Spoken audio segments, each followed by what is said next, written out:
Trees are life. They absorb CO2 and they give us back oxygen.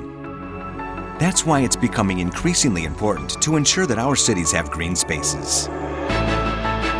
We're aware that climate change is a reality, and now, more than ever before, we need to take action to combat it.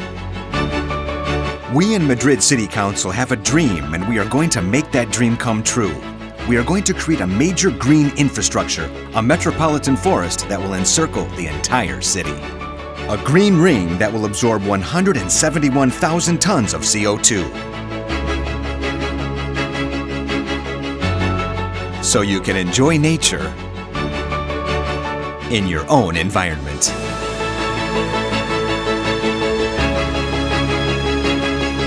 And be part of it.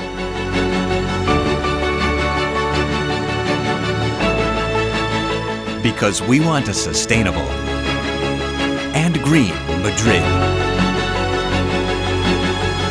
A city where you breathe life.